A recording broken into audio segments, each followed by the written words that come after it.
Welcome to the International Schools Podcast, where we discuss all aspects of technology and life in international schools, with new episodes live every 2 weeks. This podcast is sponsored by AppsEvents. We're a Google for Education partner and active since the launch of Google Apps for Education in 2006. We're a team of former educators and all experts in helping schools integrate Google into their schools and their classrooms. All training is customized for each school, and we make sure it has a lasting impact. Literally thousands of educators worldwide have earned their Google Educator Certification with us with our certification boot camps, and these take place every month and get your staff certified quickly. We also host Google Summits, which are fun 2-day conference-style events with concurrent sessions and keynotes delivered by experienced Google trainers, teaching on a broad range of topics using G Suite both in the classroom and in the school. Check it out over at appsevents.com, and we can bring any of these events to your school, which is an amazing way to build a Google community amongst your staff to support each other, plus to increase the profile of yourself and your school. The podcast is also brought to you by ACER for Education. People ask us what Chromebooks we recommend for schools, and after trying them all quite literally, we always recommend ACER. We've been to ACER headquarters in Taiwan to be part of product discussions, and they're genuinely the best thought out, most cost-effective, and most importantly durable devices out there. They're always innovating, including the first tablet running Chrome and the first convertible touchscreen Chromebook. The latest version of this is a Spin 11, which has a stylus and 2 cameras, and we highly recommend it for schools. They of course have a full range of Windows laptops, and for esports fans, their Predator range is second to none. If you'd like more information, please just leave your email over at gg.gg/ACER Education. That's gg.gg/ACER Education, and we'll get right back to you. And now, on to the interview. Hello and welcome to the International Schools Podcast. Today, I'm delighted to be talking to Craig Kemp on the line from Singapore. How are you doing, Craig?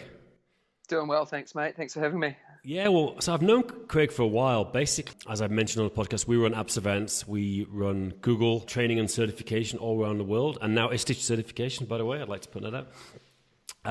And Craig has presented at quite a few of our events, and I've met you, Craig, in a few places, definitely in Bangkok, in Nepal. Anywhere else? I'm not sure. No, I don't think so. Just those two. Yeah, but you presented at quite a few of our events, so and you've done some I keynotes. have, yeah. And great to talk to you. I think it's a really interesting topic. You know, you had a background in education, and you went to become a consultant, which a lot of people are thinking about doing. It's not without its difficulties. So I think it'd be great to have a chat about your journey and what you've done. Yeah, absolutely, and I'm happy to talk about it. Cool, mate. So just background, if you're online, Craig's website is mrkempnz.com, mrkempnz.com. So do you want to start at the beginning, Craig? Like, how did you start off? Like start from sort of university? Did you always want to get into schools and education?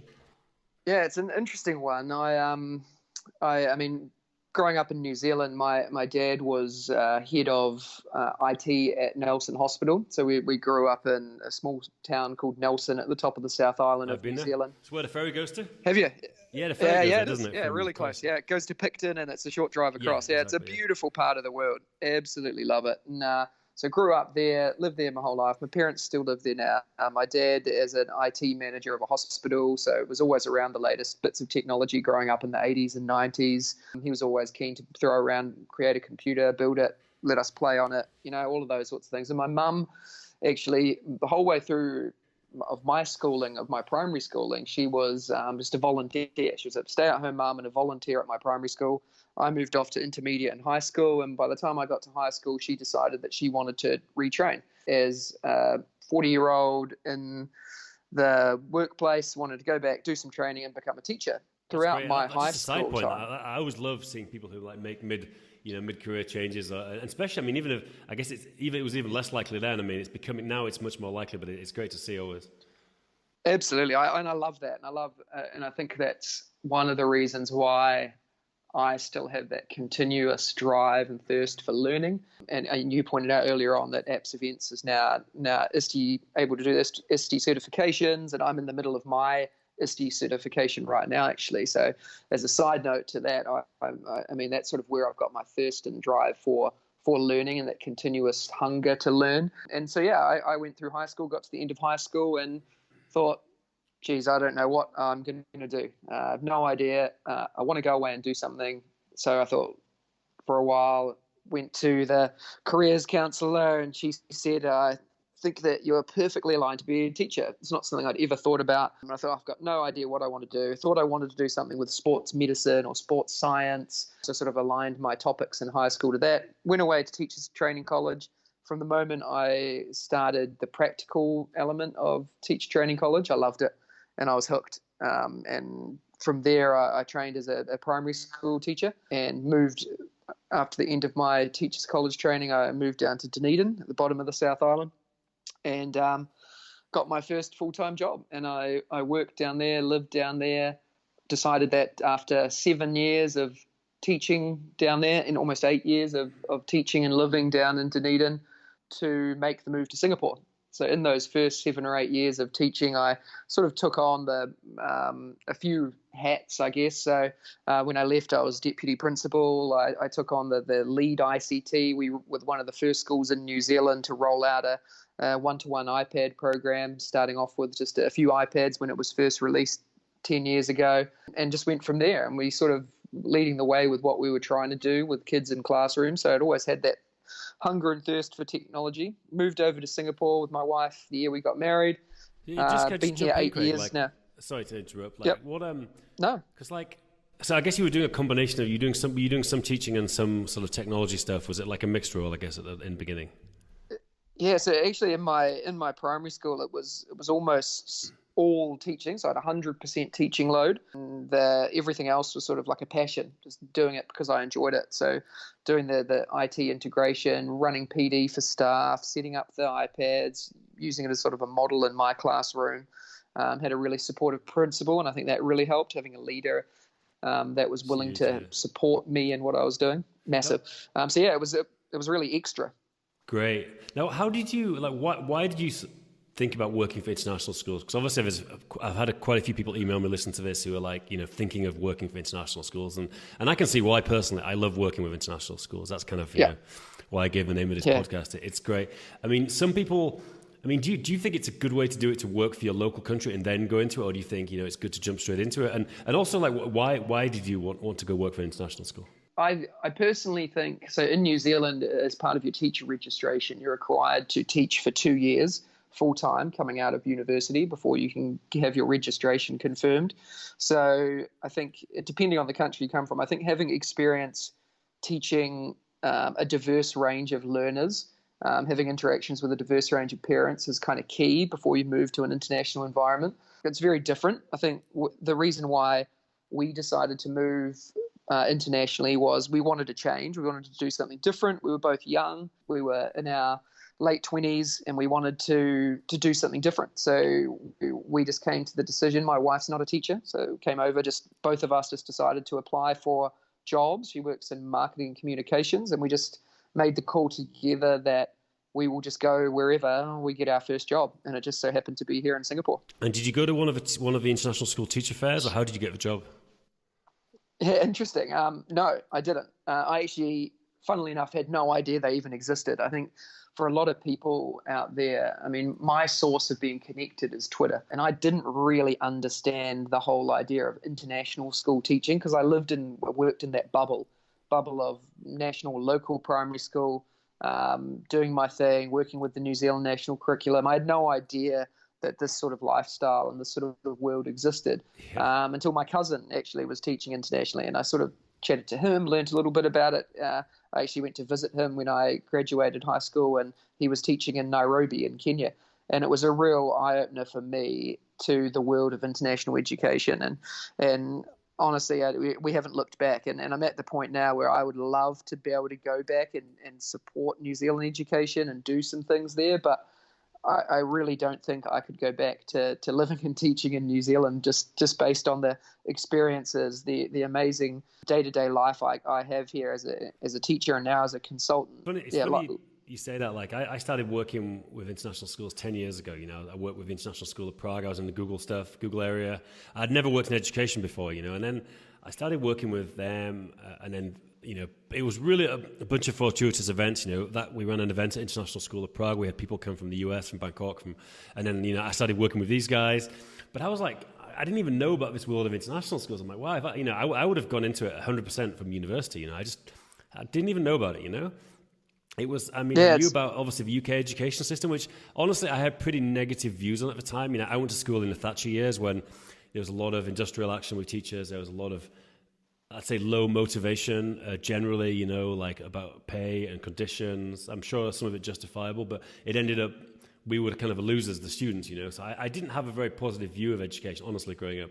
And I think I saw international schools and I'm like, wow, this is actually like a fun atmosphere for kids. Like their teachers are investing in their learning. And I know, people are going to tell me they've got bigger budgets than state schools, and that's true. But still, I was like, this is a world I want to be part of, Absolutely. Yeah. And that's, for me, I come from the public education system. I'm a public education boy, was in a public school my whole life, taught in a public school for my first 7 or 8 years of teaching. And then all of a sudden I'm thrust into this international private school here in Singapore. And I was in an Australian curriculum school, so a new curriculum, new people, didn't know anyone, had no connections here, didn't know the culture. So the first sort of 18 months were tough, really tough. And we genuinely thought we'd come over, do a 2-year contract and go home, make a bit of money, enjoy the world, do a lot of traveling, and then go. Yeah. And we have been here 8 years now. It's an amazing life. We've lived. Stayed there. I'd say the typical international school route is, do say 3 years, 4 years, one place, move around the world a little bit. But some people just find somewhere they want to stay, and I guess that's what you've done. I think we've done it poorly.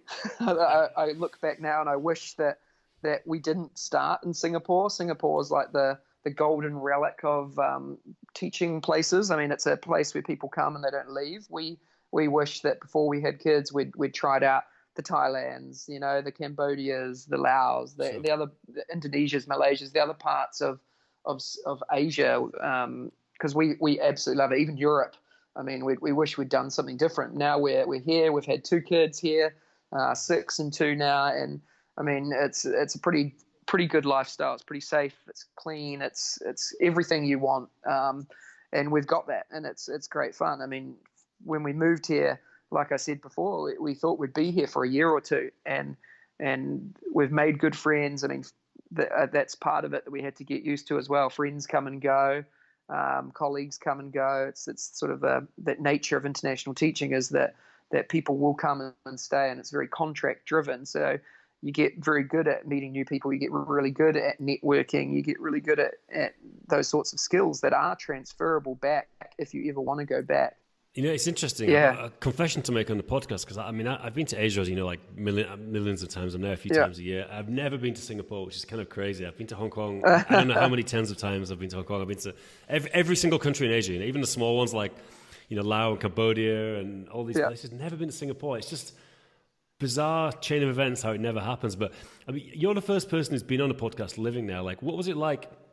Because I'm sure there's people thinking about living there. Like, what was it like in the beginning in terms of like the social scene for teachers? Were you, obviously you were already married, were you kind of other teachers, or were you not really involved in the social scene? And what was it like? Yeah, I guess the good thing about international schools, the good thing about teachers is that teachers like to stick together. Yeah. Teachers talk school wherever they go, right? So a good thing about international schools is that you're connected with a whole bunch of people who are in the same situation as you. Coming into a new school, there's probably 20, 30 teachers that are new in the same position as you at the same time. So you very quickly build those bonds, you create friendships. And so for us, I was coming over with a job and my wife had nothing for 6 months. So immediately our friendship group were my teaching colleagues, and my wife got really close with some of my friends who are teachers at the school as well. And so that was the cool thing about it, is that it really is a community. And I mentioned networking before in a professional sense, but networking in a personal sense here, amazing. You've got teaching couples, you've got singles, you've got married couples with kids, you've got all this diverse range. You've got teachers with 40 plus years experience, teachers with no years of teaching experience who are new and fresh.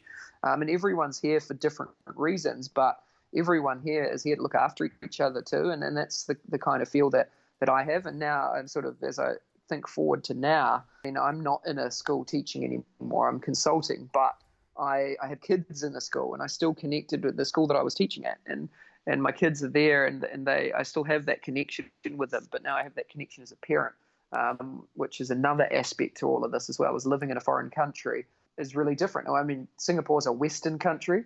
It's not that hard to climatize to living here. But there's cultural differences. The cool thing about Singapore is it's a melting pot for cultures. There's just about everyone here, and it's sort of harmonious. Everyone gets on, likes each other, It's great. Yeah, no, did your wife end up working for a school or getting a job, or was she looking after the children? Yeah, good question. No, she did. She ended up getting a job. She's worked for a business school here in Singapore called INSEAD, French business school. Yeah, I know it very well. Yeah, so she's been working with INSEAD now for over 6 years. Loves it, and works in their executive MBA program, doing some sales and marketing stuff across the program. So yeah, she loves it. Yeah, I was actually looking at that MBA. I still haven't ruled it out, actually. It's really interesting. I have a friend who went through it, and it's actually it's really interesting. They do a few sites. Brazil, I think, is one of them. Singapore, and France. It's a really good program. It's an amazing program. Yeah. Yeah. Now, did you move schools mid-time? Like, did you work for another school, or did you stay in the same role? And what kind of roles were you doing in Singapore? Yeah, so I moved over to an Australian curriculum school called Avondale Grammar School. So it was a small sort of 400 student school from kindergarten through till year 8. And it was a real cool little community school. And I was working there teaching year 3 and 4, moved to teaching year 5 and 6, took on an IT leadership role. So we ended up working in the middle school, teaching some mathematics, some humanities in the middle school.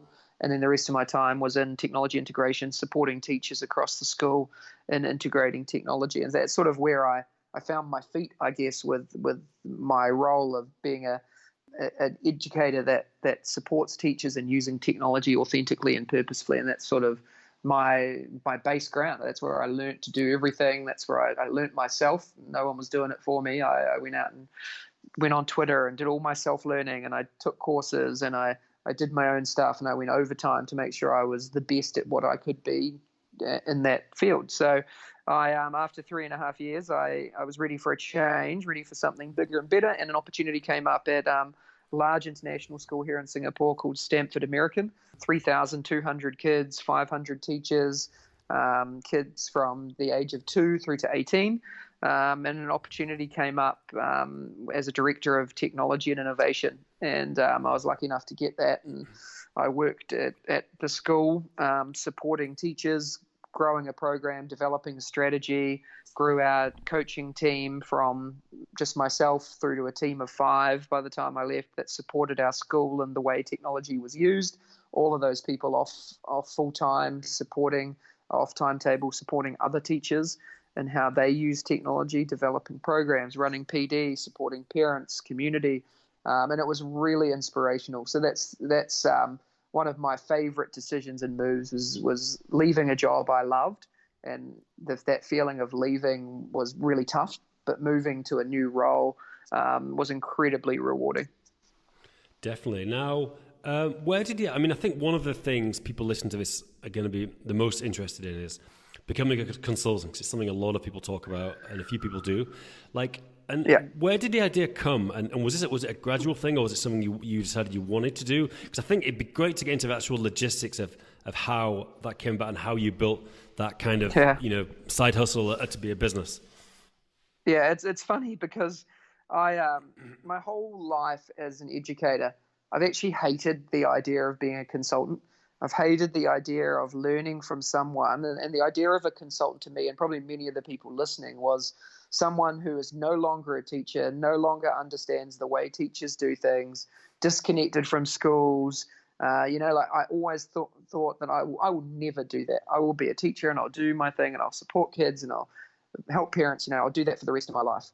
And in my mind, that word consultant was always someone who was disconnected from a school, that was too focused on research and books and pedagogy, and they never got into schools to see how it worked. And I had the opportunity several times to speak at conferences over the past 8 years, and I had the opportunity to share a little bit about what we were doing at my school, and it happened to stand up at a conference. So I'm going to jump in as you go. Like, how did you get to speak at those conferences? Because the thing about this podcast is it's all trying to get some tips people can follow, and people want to speak at conferences. Like, how did you? Because people obviously don't just come and beg you to pick up a conference. You either approach them or you put yourself out there so they contact you. So, like, how did you get these speaking gigs? I set the original one up as a blog as a teacher training more than 15 years ago now, as a reflection tool, and that's what it was for many years. And I was reflecting on lessons I taught and my experiences, and I started sharing that with people. Sorry, Craig, we had interviews. I'd share it with them. You got cut off for a second. Could you just start again? I think you were talking about your website. I think we lost you for a second. If you could just jump in on that again. Yeah, so I set up a website, mrkempnz.com, and that's sort of where it all started for me. I started blogging as a teacher, just sharing my experiences. I didn't think anyone was reading it. I started getting connected, developed my own professional learning network, which was on Twitter, and I started sharing things and started connecting with people, and I followed people, and then I met people, and I attended conferences. I'm going to jump in as we go. How did you skipping over a lot of stuff if it's good stuff, like how did you build your network on Twitter? Like, what was any actionable tips and how you did that, like people could follow? Yeah, so I mean, as I started following people, they followed back, and I made sure that I was not only I think one of the things about Twitter is I've been connected now for nearly 10 years on Twitter and been using it, and I think there's a lot of negative things about Twitter, but it's actually, I think, probably one of the most positive environments for teachers. And the good thing is there's teachers all over the world connected on Twitter, and if you're not connected on Twitter, definitely jump on. And I've got a few if you go to my blog mrkempnz.com and just type in Twitter, there's a whole bunch of step-by-step guides on how to get started. And I think for me it was having someone to tweet along with, so finding other people that were willing to share their journey. And for me, it wasn't just being that silent person following everyone else. It was actually making that decision to follow teachers, to follow educators, to follow speakers, to follow conferences, to follow, all of those, the people that are in education doing great things. That's where I did my learning. And I really quickly realized that this place is not just a place of abuse and negativity and people sharing and talking themselves up. It's actually one of the best learning places that I can get, and it costs me nothing. And because I'm doing a similar thing in terms of building up a Twitter, and you obviously follow a lot of people, which is a great tip, I think. Did you do that like every day? Did you have someone help you? Did you do it yourself? Did you say, I'm going to follow people every day to build this up, and then use that, they'll follow you back and you engage? So was this or is it something you did once a week? That's a good question. I think for me it was step by step, starting slow. I actually started with my first few weeks. I hated it and I didn't connect at all with anyone. And then I realized that I followed 2 people, and then they would follow me back, and then someone else would follow me because I was connected to their colleague. And I started realizing that I followed two people, they'd follow me back. I followed 5 people the next day, and I slowly built it up to a time where I was sort of following 10 new people a day, and I was actively going on to find and click through conversations to find people doing things that interested me. For me, that was teaching the same thing I taught, but I was actively looking for people outside of the bubble that I taught in. So no one in Singapore necessarily initially, and I was following people from all over the world. 10 people a day became 20 people a day, became 30, 40, 50 people a day. And it does, I've invested a lot of time in it. You can't get connected without investing time in it, just like networking, building a business, doing any of those things. I think that time's really important, but actively going out to follow teachers and educators was critical to me, and that was finding people that had a voice sharing what they do. Then I found an interest in following EdTech companies, which sort of led me to learning more about products and tools, and found that teachers were tweeting companies and companies were tweeting back and, sharing tips for free. So a good example was like my school rolling out Seesaw. Everything I needed was instant through a message to them on social media. And companies now are so savvy on using social media that if you're not connected there, you're actually losing out. So for me, it was that active following of people and that active connecting. And I think that actually led me to getting connected to conferences. So that's going back to that question. I started attending conferences as a teacher. And one of the good things about teaching internationally is that there's budget for that. You get budget for your own professional learning. And they're not going to hand it to you on a silver platter, but they will give you money to go and travel and to go and learn from other people.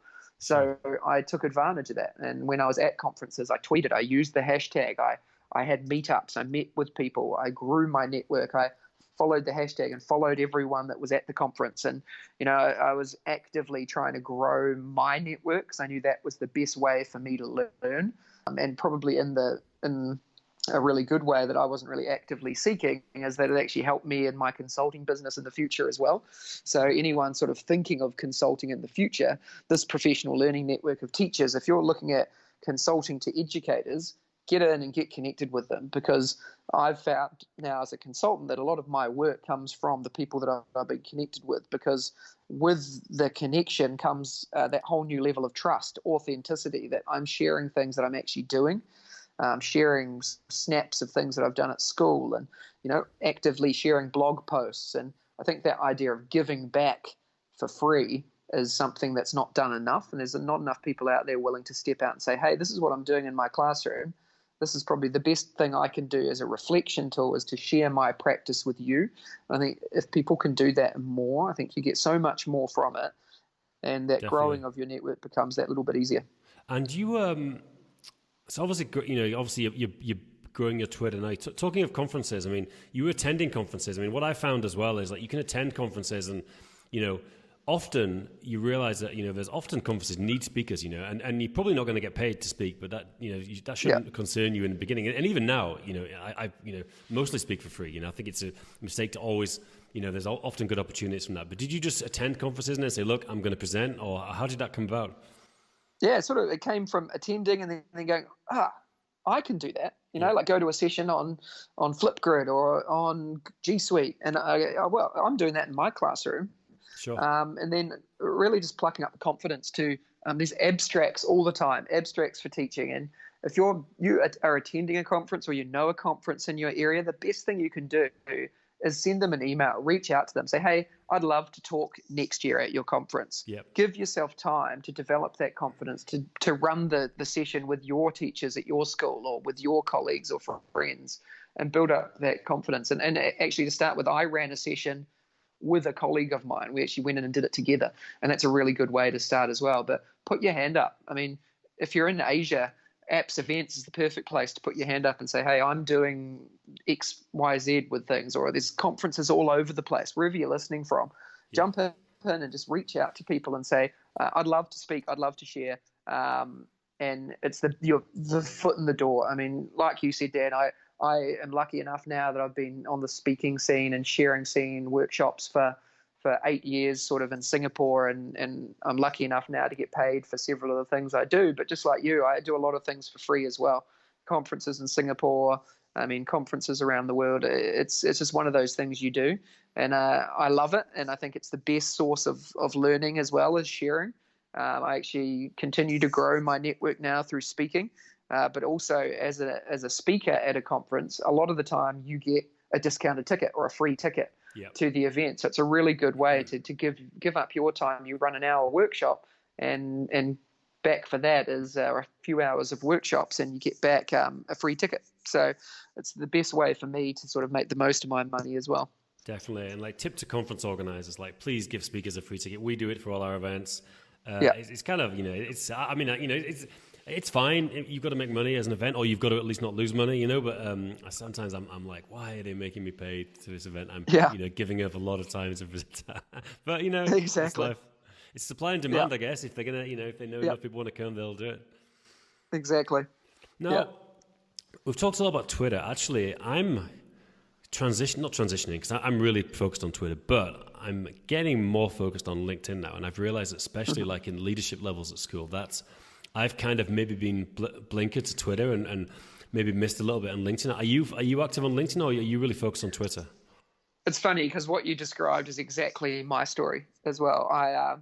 I have sort of calmed the farm a little bit on Twitter and put a lot of energy and focus into LinkedIn, because I've seen a bit of a resurgence with people using Twitter, and particularly leaders, heads of school, educational technology companies. I mean, I've seen a real growth in the LinkedIn community, and I've been investing a lot of time in that as well recently, for the exact same reason. And I'm really loving LinkedIn. And I think one of the things that I met with a colleague who's consulting as well the other day, and I said, like I can put a tweet out and get 100 likes on a tweet, but that's done in an hour and it's gone. It's out of people's feed. It's done. I can put a post on Facebook and it's the same thing. It's out of people's feeds within a couple of hours. But LinkedIn, I continue to get notifications for days, weeks, even months on posts that I'm putting up. So the lifespan of a post or a share or a connection lasts, I think, so much longer on LinkedIn. And it's kind of a cool observation to think about as well. Yeah, definitely. So look, I want to jump back into your story. So you're speaking at events. Like, how did that sort of transition from you, getting paid consulting? Were you getting were you started to work as a consultant while you were teaching, or did you wait until you finished to do it? How did that whole transition go? Yeah, I think that's a really important point. And I sort of compare my journey to a friend of mine's journey who's sort of gone cold turkey from teaching into consulting with no middle ground. I think my journey, and I feel like I've done a decent job of it as well, is that I probably could have gone consulting several years ago, but I just didn't. I was too scared, actually, because of the financial repercussions potentially of it. Sure. And so for 3 or 4 years, I was working full time and then consulting / speaking. So I was doing a lot of traveling work to Australia from Singapore and my school holidays, going over there and doing some work over there, speaking at conferences on weekends, doing school holiday conferences in places, and doing that as sort of a side hustle, I guess, as you put it earlier, like a way of getting connected, not really thinking that I'd go into it full time. But after a while, I realized that what I was sharing, particularly in Australia, it grew quite quickly, of the work around developing strategies, was what I do a lot of now, is EdTech strategy and innovation, supporting schools in one-to-one device programs, or just simply professional learning, helping teachers grow in the use of technology. And I realized that there's a real market for that. And there's actually money to be made in helping people do that. And I think from a school's perspective, the money that they spend on bringing in external consultants comes back at them tenfold. Yeah, and I think more schools, right. I think more schools need to do it. I'm not saying that because that's my job now, but I mean, I think you can pay someone $80,000 a year to work for you as a teacher, but they don't give back necessarily to your teachers, help them grow. You can spend that on 20 days of professional learning by bringing in external people and help build the capacity of your staff. And I think that's something I've been enjoying doing, is supporting it to build the capacity of teachers and leaders. And I think that's me doing that 3 or 4 years consciously part-time helped me have the confidence to leave my full-time job and jump into this. And it gave me the notice I had to give at my school. It actually gave me 12 months to really grow what I was going to do when I left full-time employment. I was able to book in jobs. I was able to lock in conferences. I was able to create my first customer list and start developing a timeline of when I was going to be working in schools, the times that I'd be in Australia, when I'd be here, what I'd do online. It was the best thing I did was get connected to conferences, get connected to schools, and it really went from there for 3 or 4 years. I think, the evenings and weekends thing is a really good way to start for most people, because I've started my kind of things in a similar way. Because like if you don't want to be working on something like after a full day's work, that's probably a good sign you probably don't want to do it. Because, here's the thing, like being an entrepreneur is like, okay, the plus is you do have flexibility, for example, this morning I'm in Prague, I'm actually flying to the US. Tomorrow I'm lucky enough to be going to the Googleplex for a big partner event. And I'm going to be in San Francisco for Super Bowl Sunday, so it's worked out really well. That's amazing. So I've got like a half day. It's morning here in Prague. I'm gonna meet my wife and then do some stuff. So like that's the plus side. The plus side is I can go meet my wife for coffee and lunch in Prague. and then do some work in the afternoon. But the negative side is people don't think about the fact that I'm often at my desk at 2 a.m. on a Sunday night, and don't get me wrong, I know teachers are doing the same, but the thing about being an entrepreneur is, the downside is, you don't have a fixed salary, you've got to hustle at work. Yeah. It's black and white. You get paid if you're working, you don't. So I think that, to come back to what I said, I think how you're doing it is a really sensible advice. Just side hustle evenings and weekends. And are you enjoying it? Like, are you like, you've given up your weekend, you're not going out windsurfing with your friends and drinking, you're working on this project. Are you enjoying that? Are you not bothered about missing? If you are, then maybe it's a sign it's a good thing for you. If you're really thinking I want to be jet skiing this weekend, then it's probably a bad sign. Yeah. You know what? It's really cool. I made the decision to go full-time consulting for 2 reasons. One was more time with my family, young family, and the other one was to help more people grow and build capacity. And I was quite passionate about doing that because I think as a consultant, I realized from my warped mindset as a teacher that consultants are so disconnected from the classroom. I actually realized as a consultant that I'm more connected now and I know more about what's going on in schools than I ever have in my teaching career. Yeah, I'm able to work in schools all over the world. Absolutely. And I feel that I can sort of fight that mindset with evidence now that it's such a cool place to be. I mean, I give up some weekends and I go to conferences and do things, but as I've been able to grow my business and support schools, a lot of the work I'm doing now is actually with schools during the week. So I actually get to work during the week when my daughter's at school anyway, and I get to spend more time with them. So I did give up 3 or 4 years of weekends and holidays, but that hustle and grind is all worth it because now I can be much more flexible with my time and choose what I do. Last week's a perfect example. My daughter was on school holidays. As a consultant, I was able to block out that week and just say, hey, I'm not going to work. I'm going to spend time with my daughters and just enjoy that time. And then, next week I'm going to be away and I'm going to be traveling, and that's just part of the deal. And as a family, we've figured that out just by doing, really, not being worried about it, not being concerned about it. We've just done it. And I think just going into the deep end and doing it is the best decision I've made. Yeah, it's interesting because, we've got into a lot of topics on this podcast, and one thing that James Sayre, obviously, who originally from AppsEvents, and me are really interested in is this whole teacher entrepreneur thing. We've had a huge interest in it. We're probably going to start a Facebook group and start it because so many teachers are interested in this topic. And my point of view is, if you want to do an entrepreneurial venture, and there's a lot of different variations of what that could be. It could be a side project, like you could be doing speaking and consulting. It could be you're developing an app. It could be whatever. It might be something you're looking to leave teaching and do full time. Maybe it isn't, But if you want to do it, you just need to do it, because, here's the thing. Even if you leave your job, as long as you're not an idiot, as long as you do really good work, you leave on really good terms, you leave a lot of notice, you get great references, you could get a job again, that's the thing. It's not like you're leaving your work and you can never work for a school again, you obviously have to leave on phenomenally good terms with your school, get great references, everyone loves you, then you can do it, And I think that's the thing people forget, it's not like finally, if for some reason you have a few bad years consulting, you can go work for a school again, And that's the thing as well, that I found that hard to start with. And I think now I say, well, if things don't go right and there's a global recession and no one wants me anymore, I know that I'm a good teacher. I can get a teaching job. I'm happy to go back and do that. And I think just have confidence in yourself that you've done a good job before. It's easy to slide back in. It's like riding a bike. You've done it your whole life. It's easy to jump back on and do it. Don't be scared. Jump out and give it a go, because opportunities breed opportunities, I think, too. So like as a consultant now, I'm connected with EdTech companies. I'm connected with conferences, with startup companies, all sorts of things happen just from stepping out and doing something different. And that's another thing that I'm loving. So what's next for you? Like, are you obviously enjoying what you're doing? Is it more of the same or any new plans? I'm loving what I'm doing. I'm really focusing my consulting time now on helping schools around the world develop EdTech strategy and helping them develop and roll out one-to-one device programs, so quite specific into there around professional learning in those areas. Really enjoying working with leadership teams and developing culture around EdTech in schools.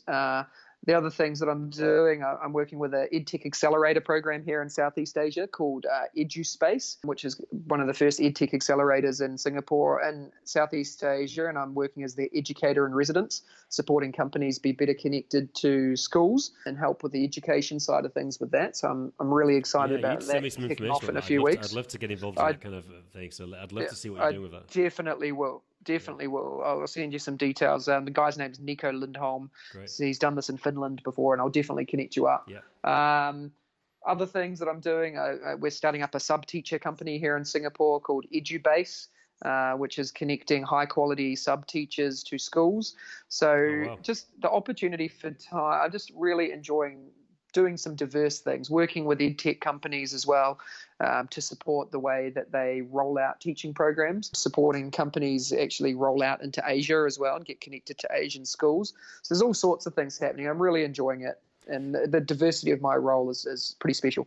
That's cool. One thing I didn't realize about you, I'm actually looking at your Twitter profile now. I didn't realize you founded PubPD, #PubPD. Yeah, a long time ago now. A very long time ago now. That's quite big. Do you want to explain what that is now? Because, I mean, I see that there's PubPD Asia and it's going all over the place. Yeah. So, I mean, PubPD started with just a couple of mates and a beer and wanting to go to the pub and learn and chat and grow. I mean, as teachers, we talk school all the time. As educators, that's the way we are and by nature. And I think one of the things that we thought was, well, why can't we do that over a beer? So I actually, it was probably 7 years ago now, with a couple of schools in Australia, ran the first PubPD, and we ran it in a pub, like a teach meet in a pub. You pay some money, you come along, you get a whole bunch of free stuff. There's prizes, there's food, there's beer. You come and learn. There's people standing up talking for between 2 and 8 minutes. And that's about an hour of learning and networking and growing. And then from there, it sort of took off. And a group in Canada started doing it. And they approached and just said, hey, do you mind if we do it? And of course, it's not a money-making thing. I don't make any money. I think I've spent more money in doing it than making money. It's just a chance to grow and network. And then a couple of guys in Asia, Carlos Galvez, decided, hey, I wanted to do PubPD Asia. And I said, go for it. Just do it. Make the most of it. And I don't run them as such anymore. I do a couple in Australia, but I just love seeing that other people are doing it and networking and growing, and of course having a pint at the same time. It's great. You know, I interviewed a guy. Well, I have another podcast called the Events Podcast where I talk about kind of running live events and training. I don't know if you've listened to it, but I have some really interesting people on that. And there's a guy in the UK runs the marketing meetup, and he runs all these meetups, and I learned a lot from him about running meetups, which I do. I run a lot of sort of casual meetups, and what I've started trying to do is, like, if I go to a new city, I'll try to just organize a meetup of educators and EdTech people, you know, and it's really it's just fun, actually. You know, I don't think I've got any business out of it, honestly. But, you know, it's just, you meet some cool people, opportunities come, and some people you end up being friends with, you know, like, so I now try to organize meetups. I'm going to do one it's really, I mean, you know, sometimes I'm going to run one in San Francisco on Sunday. I think it might be 5 people, might be 4 people, might be 2, you know, maybe it'll be 10. But like, it's fun, and you never know, you know, you meet a lot of interesting people. Yep, exactly. Love it. Well, Craig, really interesting chat. I could talk a long time. I know you've got to do things, and I've got to go meet my wife before I do some family time before I fly away tomorrow. So where, like, we've mentioned some of your websites and stuff, where's the best place for people to find you online? Yeah, I mean, my blog, my website, mrkempnz.com, Facebook, Mr. Kemp NZ, if you search it, Twitter, Mr. Kemp NZ, LinkedIn, Craig Kemp Singapore. Any of those places. You can find me on social by searching for Mr. Kemp NZ or Craig Kemp Singapore.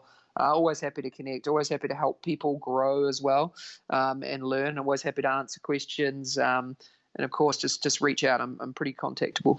Yeah, great. I'll drop your email into the show notes as well. So Craig, thank you very much for your time. Great to talk. Thank you so much.